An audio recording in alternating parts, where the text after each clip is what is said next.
Olá, pessoal. O texto que nós vamos trabalhar na aula de hoje, tem por título Brincando, as crianças aprendem a falar e a pensar sobre a língua. Ele foi escrito pela Thelma Leal e pelo Alexandro Silva, e ele corresponde ao nosso encontro número 9 da disciplina de aquisição e desenvolvimento da linguagem, tá? Então, assim, como é que o texto inicia? O texto inicia falando sobre brincar no universo da criança pequena, né? E aí, já no início do texto, os autores avisam, né, que a perspectiva que pauta essa investigação é a perspectiva sociocultural, e dentro dessa perspectiva, a brincadeira se constitui como uma atividade social infantil desenvolvidas por crianças entendidas como sujeitos históricos e sociais. Então, dentro dessa perspectiva, a criança se constitui socialmente, né? Como um sujeito que não é visto como uma tábula rasa, né? Ela é vista como um ser social que se insere na sociedade e produz cultura. E aí a autora e o autor, né, vão falar que a brincadeira é uma produção cultural, e ela não é nata da criança, né? Ela não é algo biológico, biologicamente determinada, ela é cultural. Tanto é que as pessoas da minha geração muitas vezes, quando convivem, ficam um tempo sem conviver com as crianças e voltam a conviver, falam que as crianças de hoje não sabem brincar, né? Claro, por que que dentro das concepções de uma pessoa de 40 e poucos anos, as crianças não sabem brincar? É que o que se pensava por brincadeira na nossa época, né, hoje já passou por transformações, né? E como não é biologicamente determinado como sofre a influência do social e do momento histórico que se vive, a forma que a criança estabelece com o brincar também é diferente, né? Então, não é que as crianças de hoje não brinquem, elas brincam de formas diferentes, né? E aí a gente tem o uso das novas tecnologias com uma forte influência nessa nova geração, né? E aí, os autores também vão falar que as crianças aprendem a brincar. E essa aprendizagem se dá desde muito cedo, através das interações entre a mãe e o bebê, né? Existem vários textos que falam sobre a importância dessa interação inicial da mãe com o bebê, né? Dos cuidadores com o bebê, e são essas relações que vão fazer com que a criança aprenda a brincar, né? E outra coisa super interessante que o texto traz é que brincando as crianças se apropriam da cultura lúdica de um determinado lugar. Então, ao brincar, as crianças se apropriam das regras de convivência daquele lugar, dos significados que as coisas têm nesse determinado lugar, né? Então, o brincar é muito cultural. Então, por exemplo, eu lembro que há muito tempo atrás eu li um texto que falava sobre a brincadeira das crianças indígenas, né? E aí dizia que as crianças indígenas, desde muito cedo, brincam com faca e com fogo, e que isso faz parte da cultura desse lugar. Algo bem diferente da nossa cultura, né? Onde a gente tem todo um cuidado para que a criança fique longe de objetos cortantes, fique longe do fogo, né? E esse texto dizia que os acidentes com fogo e com facas eram muito raros naquela comunidade, né? Por quê? Porque fazia parte daquela cultura conviver com esses objetos.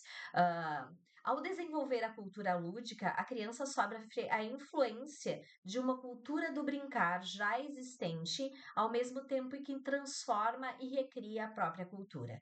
Então, ao brincar com adultos, a criança se apropria daquela cultura e das brincadeiras que são desenvolvidas nesse período, ao mesmo tempo que apropria da cultura desse local, porque muitas das brincadeiras reproduzem a cultura desse local. E aí uma pergunta que os autores lançam, né? Devemos deixar as crianças brincarem livremente ou podemos intervir nas brincadeiras? Os autores vão pontuar que a presença do adulto ela é muito importante durante as brincadeiras infantis, né. Por quê? Porque o adulto acaba inserindo e apoiando a criança nessas brincadeiras. Como nós falamos, brincar não é algo nato para a criança, né. Então é o adulto ou os pais que vão ensinar essa criança a brincar. Quando a gente pensa, na importância de alguém mais experiente durante essas brincadeiras, a gente trabalhando com a ideia da zona de desenvolvimento proximal do Vygotsky, né, que a zona de a gente tem o real, né, o proximal e o potencial, quando a gente pensa nas zonas de desenvolvimento.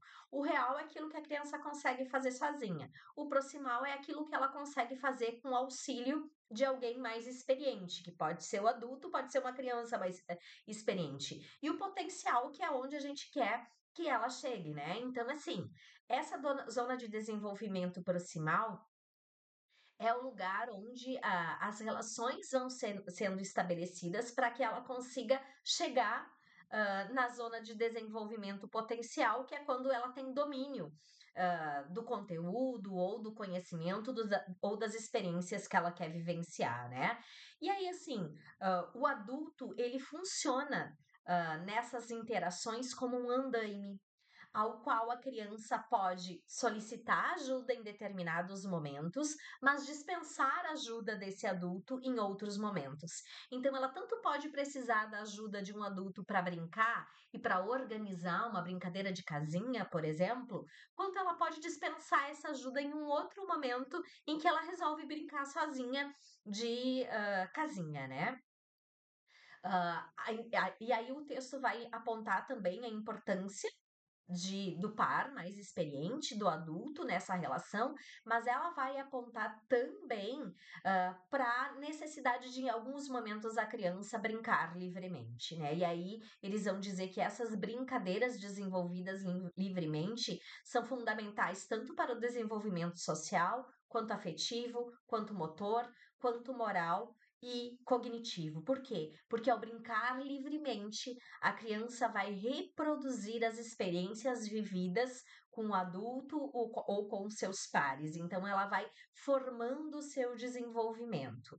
E, ah, diante de tudo isso, o que a gente prega é que exista um equilíbrio entre as brincadeiras que vão acontecer livremente com as crianças e as brincadeiras mediadas pelo adulto. Então, nem tanto uma coisa e nem tanto outra coisa, mas o equilíbrio entre essas 2 vivências é fundamental.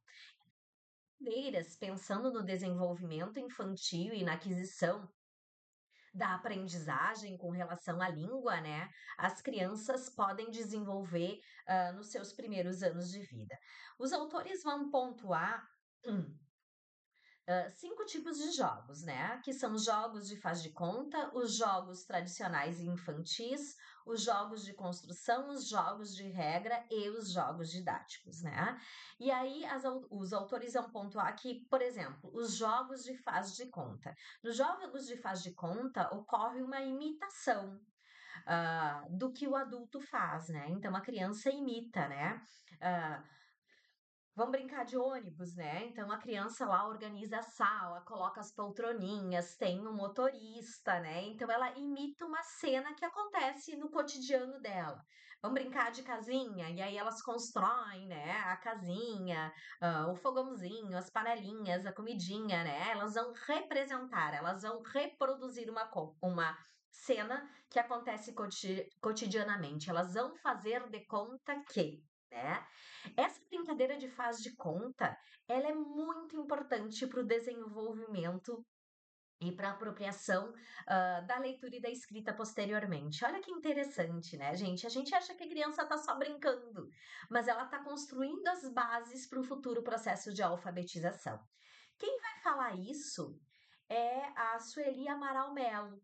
A Sueli Amaral Melo, ela pontua as brincadeiras de faz de conta e o desenho como fundamentais para a gente construir o nosso sistema simbólico, né? E aí, o que que ela vai explicar? Ela vai dizer que tanto o faz de conta quanto o desenho, elas são representações de primeira ordem. O que que é isso? O que que é uma representação de primeira ordem, né? Uma representação de primeira ordem é assim, eu tenho o signo linguístico, né? Que é a coisa em si. Então vamos pensar numa casa, né? Ah, o meu signo linguístico é a casa. Então eu tenho uma casa que eu posso observar, que pode ser a minha casa, pode ser a casa da minha avó, mas eu tenho uma casa, né? E eu tenho várias representações que eu posso fazer dessa casa. Eu posso tirar uma foto dessa casa, eu posso desenhar essa casa, né? Ah, isso é uma representação de primeira ordem.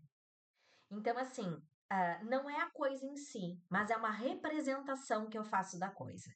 Então, por exemplo, num jogo de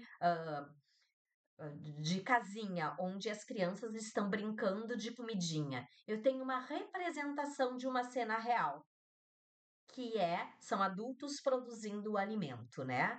Então, eu não tenho o real, que é o adulto produzindo o alimento, mas eu tenho uma representação daquilo. Então, por isso que é de primeira ordem, porque não é o fato em si, mas é uma representação que eu faço desse fato. E por que essas representações de primeira ordem são importantes? Porque ela é o, a interseção para uma representação de segunda ordem, em que eu posso escrever coisas que eu usei na brincadeira de panelinha, né? Por que escrever ou ler a respeito de coisas que eu uso no jogo de panelinha de segunda ordem? Porque quando eu olho para aquela lista, eu não tenho pista nenhuma, se eu não sou alfabetizado, do que aconteceu de fato, do que está ali de fato. Enquanto que na brincadeira de faz de conta ou no desenho, eu consigo, mesmo sem ser alfabetizado, olhar para aquilo e saber o que aquilo está sendo representado.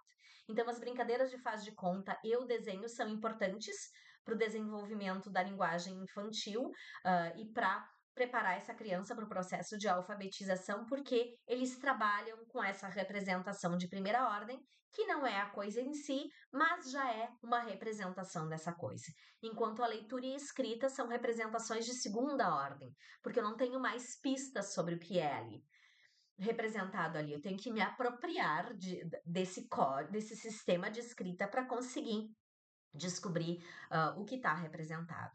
Outros jogos que os autores vão pontuar são os jogos tradicionais infantis, né? Então a gente tem o jogo de esconde-esconde, a gente tem o jogo Mamãe Posso Ir, Quantos Passos Posso Dar, a gente tem vários jogos, né? Cantigas de rodas que a gente pode brincar com as crianças o que é, trava-línguas, né? Então, eles são jogos do universo cultural da criança, né? Mas que, tipo, o que é, trava-língua, versinhos cantados, né? Cantigas de roda, todos eles trabalham com a consciência fonológica, que, como a gente viu na aula anterior, vão preparando a criança para esse trabalho com a sonoridade das palavras. A gente também tem os jogos de construção, que são os jogos simbólicos, né? Muito parecidos com os jogos de faz de conta, mas os jogos simbólicos. Nos jogos de construção, a criança constrói um material, né? Então, por exemplo, ela vai brincar, ela pega as pecinhas do Lego dela e ela monta essas pecinhas para construir um carro, por exemplo, né? Então, são jogos de construção porque ela constrói objetos simbólicos, que também é uma representação de primeira ordem, porque eu não tenho ali o ônibus, mas eu tenho uma construção que eu faço de um ônibus a partir dos materiais que eu tenho disponível. Os jogos de regra, né? Que são vários exemplos a gente tem quando pensa nesse processo de preparação para a alfabetização, a gente tem o dominó, a gente tem o quebra-cabeça, a gente tem os jogos da memória, né? Ah, e muitas vezes esses jogos de regras fazem parte, né, das brincadeiras tradicionais, do nosso repertório de brincadeiras tradicionais. O importante do jogo de regras é que ele já vai dizendo para a criança o que pode e o que não pode. o que é permitido e o que não é permitido. E os jogos didáticos, são jogos que a gente utiliza nas turmas, né? Com as crianças, cujo objetivo é desenvolver algum conteúdo. Então, quando eu apresentei para vocês, por exemplo, a caixa de jogos do céu, eu tinha ali uma infinidade de jogos didáticos, cujo objetivo era trabalhar com a consciência fonológica. Interessante que esses jogos pedagógicos, a grande maioria deles se torna muito efetivo e muito potencializado se ele tiver a intervenção do adulto, né? Porque, assim, nos jogos de regra, nos outros jogos, o adulto até inicia o jogo, ensina como jogar, né? Mas nos jogos didáticos, além desse ensinar a jogar, a intervenção dos adultos fazendo boas perguntas são fundamentais para o desenvolvimento dessa atividade. Ah, os autores também apontam que quando a gente pensa no desenvolvimento infantil, a gente tem que trabalhar com todos esses jogos, né? E não só com os jogos pedagógicos, porque eles vão permitir que a criança construa as várias áreas do seu desenvolvimento. Então, assim, o brincar e a linguagem verbal no desenvolvimento das crianças, né? Então, os autores vão dizer que, por meio das brincadeiras, as crianças ganham autonomia e ingressam no mundo adulto. Porque quando eu tô brincando de faz de conta, eu tô conhecendo um pouquinho desse mundo adulto, né? E pensar essa relação entre a brincadeira e o desenvolvimento da linguagem é fundamental, né? E para isso, o que que a gente precisa fazer, né? A gente precisa analisar como as crianças se apropriam e manipulam o pensamento, quando brincam, né?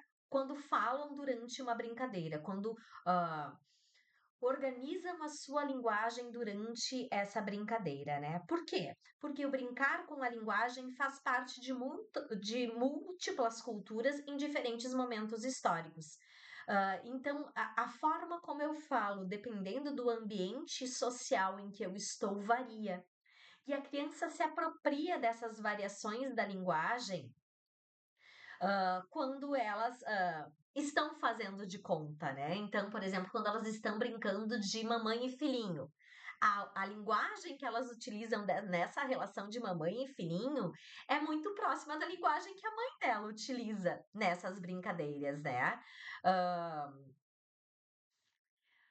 quando as crianças brincam de escolinha, por exemplo, a linguagem que elas utilizam, a professora dessa brincadeira, ela vai ter uma forma de falar muito próxima da professora, dessa criança, né. Então, assim, essas variações que acontecem na linguagem, a criança vai se apropriando e ela vai se dando conta que, bom, quando eu brinco de professora, a forma como eu falo é diferente da forma como eu brinco de, mamãe e filhinho, né. E aí ela vai dizer que dentro os autores vão pontuar que, pensando nesse desenvolvimento da linguagem que acontece através de brincadeiras, hã, eles resolvem analisar, 3 estudos que foram desenvolvidos, através da brincadeira de faz de conta, das brincadeiras de ler e das brincadeiras com palavras. Percebam que quando, eles escolhem olhar para esses 3 tipos de brincadeira, eles, voltam aqui, para as várias brincadeiras e escolhem 3, né. Então, interessante que eles mantêm essa diversidade de campos quando eles resolvem desenvolver a pesquisa. Então, o que os pesquisadores perceberam quando eles analisaram as brincadeiras de faz de conta, em que as crianças encenam, cenas do cotidiano, né, e como elas usam a linguagem oral e escrita nessas diferentes cenas, que foram reproduzidas, né. Então qual foi o objetivo, né? Vivenciar uma situação imaginária, onde as regras são construídas gradativamente, tendo por base as normas sociais que regem essa situação. E aí o que que elas perceberam, né? Que o modo de falar, que o vocabulário, que o estilo de texto, que o grau de formalidade e polidez, ele se altera dependendo do tipo de brincadeira que é desenvolvido, tendo por base as regras sociais apropriadas a cada situação. Então, ah, Quando elas estão brincando de médico, elas falam como se fossem médico. Quando elas estão brincando de mamãe, elas falam como se fosse a mamãe. Quando elas estão brincando de professora, elas falam como se fosse a professora. Percebam que o grau de formalidade, que o vocabulário utilizado varia. Então, a criança já tem uma capacidade enorme de análise das situações linguísticas, mesmo antes de estar alfabetizada, né? E as autoras também vão pontuar que, observando essas cenas, elas percebem que essas manifestações demonstram que a criança revela a capacidade de atenção à língua e perceber suas peculiaridades, né, que são os contextos sociais de uso dessa língua. O que elas perceberam quando elas analisaram as brincadeiras que envolvem o ato de ler com as crianças, né? E elas vão perceber desde o início que as crianças que têm os pais que leem para elas, elas têm mais facilidade no processo de alfabetização, né? Porque ao brincar de ler, as crianças se familiarizam com a linguagem literária e ampliam seu repertório textual. Lembram que a gente viu isso no início da disciplina, né? A importância de ler para as crianças, que as crianças, o texto literário faz com que elas tenham tenho acesso a uma estrutura de texto linguístico diferente do texto falado, né? Que as expressões utilizadas, que a organização das frases num texto literário é diferente das conversas cotidianas que elas vivenciam, né? E frente a isso, nas escolas, a prática de ler para as crianças deve ser muito incentivada. Porque as crianças aprendem sobre os textos, sobre a língua escrita e sobre as interações sociais mediadas por esse texto. Mas os autores pontuam que isso tudo tem que acontecer de forma prazerosa.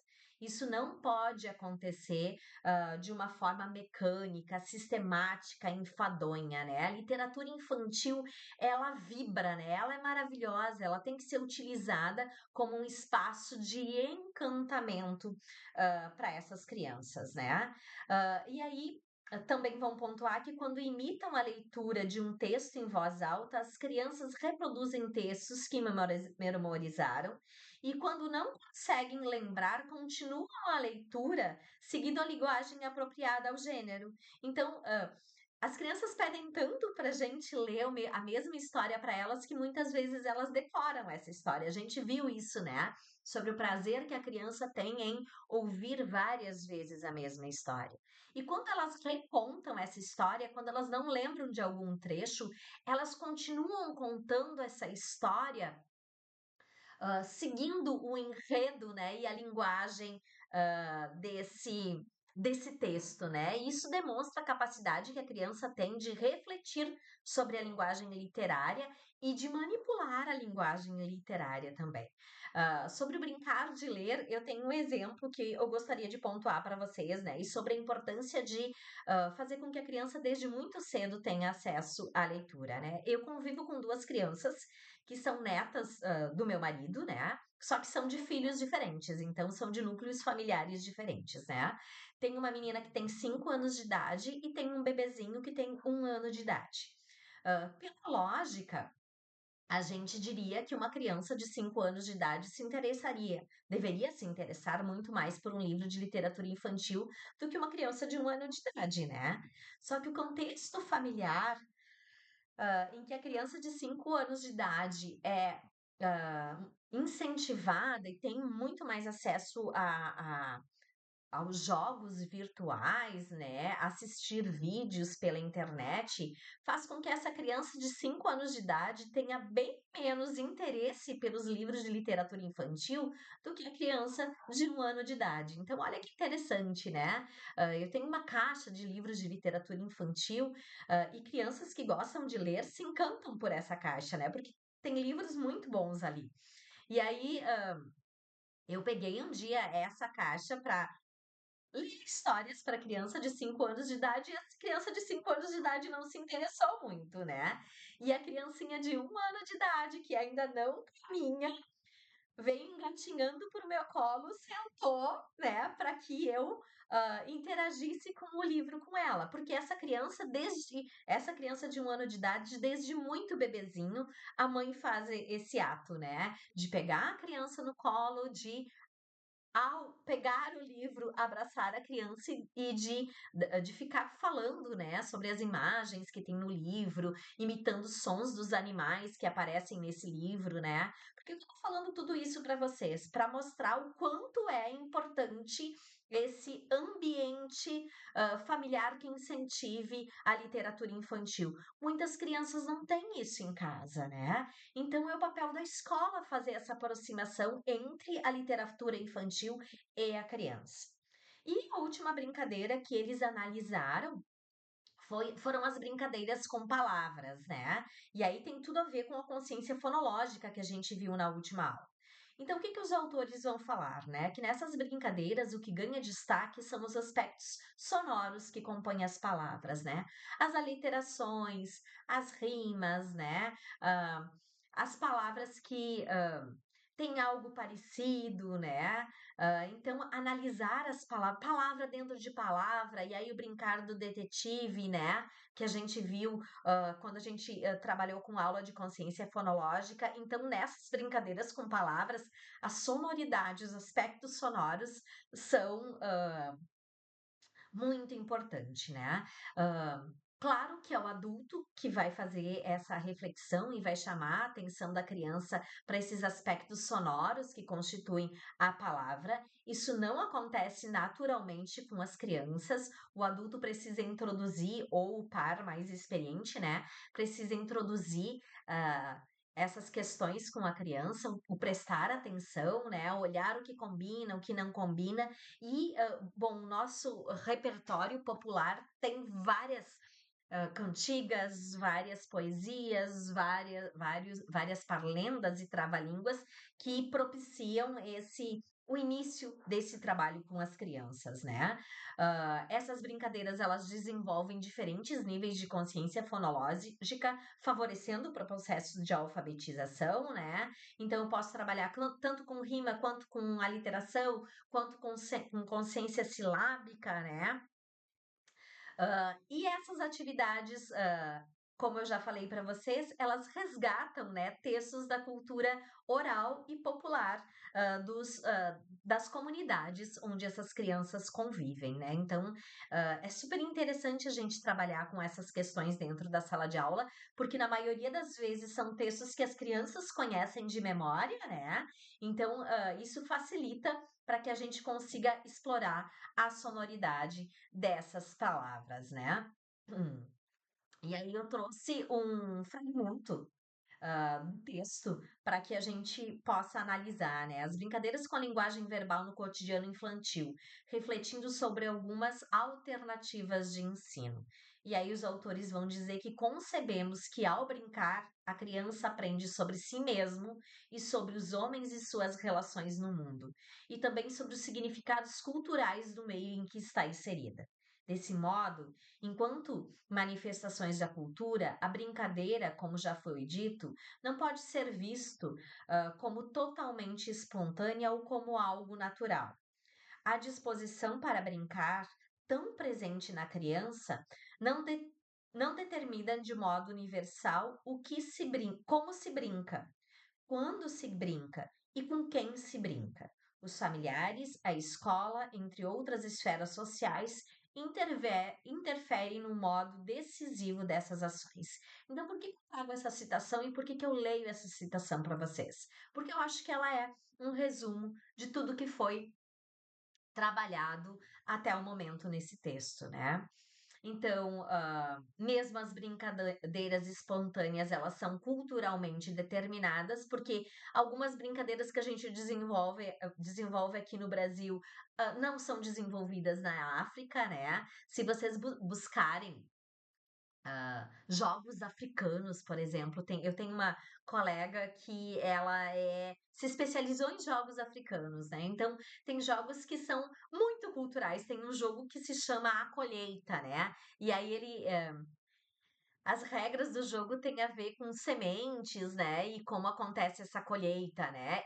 Os jogos também, eles são determinados historicamente. Aqui no Rio Grande do Sul, as crianças, brincavam antigamente com a tropa de osso, né, o gado de osso, né. Hoje a gente não brinca mais com isso. A minha geração brincou muito na rua. Hoje as novas gerações, não brincam, mais com isso, né. Então, tem todas essas interferências culturais do local onde a criança está e social, né. Uma outra coisa que elas falam, que os autores pontuam com relação aos atos de brincar, é que mesmo eles sendo espontâneos, eles reproduzem, né, as regras sociais, porque, por exemplo, quando eu estou brincando de ônibus, eu tenho um motorista, eu tenho os passageiros, né, eu tenho que pagar a passagem, e aí, elas reproduzem as regras sociais, de convivência. E mesmo utilizando as brincadeiras com finalidades pedagógicas, devemos garantir que sejam resguardadas as funções lúdicas do brincar. Por que isso, gente? Porque a gente não pode fetichizar o ato de brincar. O que que seria isso, né? É fazer, é travestir uma atividade pedagógica, repetitiva, maçante e transformar ela, através de regras de um jogo em uma brincadeira e dizer que é uma brincadeira, né. Então, por exemplo, quando eu faço um jogo da memória da tabuada, eu tenho que, ter ciência que, as questões lúdicas ali são travestidas, né. Elas não, existe uma fetichização do brincar nesse ato. Por quê? Porque eu estou trabalhando com memorização da tabuada, né. Tô tentando isso fazendo, tentando fazer com que isso se torne mais agradável? Estou tentando, mas eu não posso dizer que isso não é memorização da matemática. Eu não posso fazer com que todos os atos de brincar dentro da minha sala sejam desse tipo, né. Eu tenho que fazer com que a criança não perca o prazer pelo brincar, né. Então é importante que a gente, nunca perca isso de vista, né. Outra coisa super importante é que os professores, tanto da educação infantil quanto do ensino dos anos iniciais do ensino fundamental, criem situações e momentos em sua rotina que favoreçam a brincadeira de fase de conta, as brincadeiras os momentos de brincadeira, de brincar de ler e de brincar com as palavras, né. Claro que aí na educação infantil, muitas brincadeiras de faz de conta e brincadeiras de ler. No ensino fundamental, a gente carrega essas brincadeiras, mas a gente introduz também com mais força, né, as brincadeiras, com as palavras, né. Embora elas também tenham que ser desenvolvidas na educação infantil. Por quê? Porque isso faz parte do processo, né. Então, se eu não tiver um cantinho da leitura, provavelmente eu terei poucos momentos em que as crianças vão brincar de ler. Agora, se eu tiver um cantinho da leitura, eu vou proporcionar isso para as minhas crianças, né. Se eu tiver um cantinho da minha sala que é o mercadinho, as crianças vão brincar de mercadinho muitas vezes, né. Então, criar esses cantinhos, organizar a sala de aula para que essas brincadeiras se efetivem na nossa rotina. E para concluir, né, no planejamento de tais brincadeiras, necessitamos, portanto, considerar as motivações e as possibilidades infantis nas diferentes faixas etárias, os objetivos de aprendizagem, considerando-se a relevância dos conhecimentos e habilidades para a vida das crianças e as condições físicas e temporais do espaço escolar. Isso é muito importante, gente, porque eu não vou fazer com que uma criança de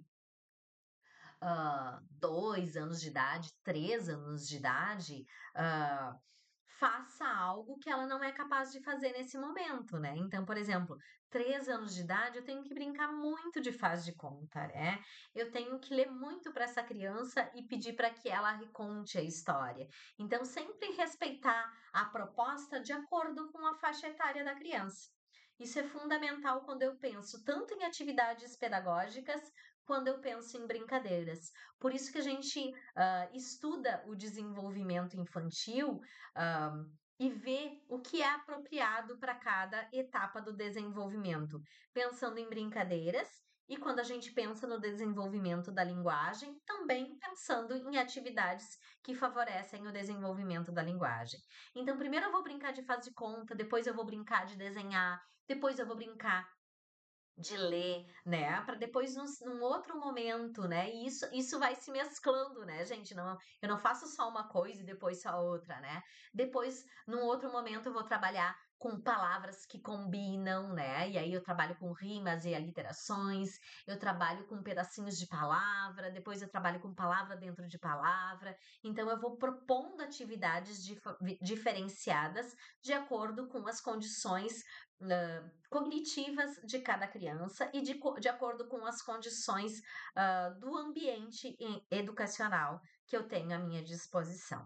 Bom, gente, para essa aula era isso, né. Vocês têm uma tarefa que vocês vão desenvolver, para o nosso próximo encontro, para a nossa aula, 10, né, que é a organização, dos textos, né, do Arthur Gomes de Moraes, que falam sobre os textos poéticos na tradição popular, poemas e canções atuais, e que falam sobre os jogos que promovem a consciência fonológica. As orientações foram pelo Whats, tá? E vocês também já formaram o grupo, os grupos de apresentação dos trabalhos no Whats. Acho que era isso. Um ótimo dia para vocês e encerramos então a atividade de hoje.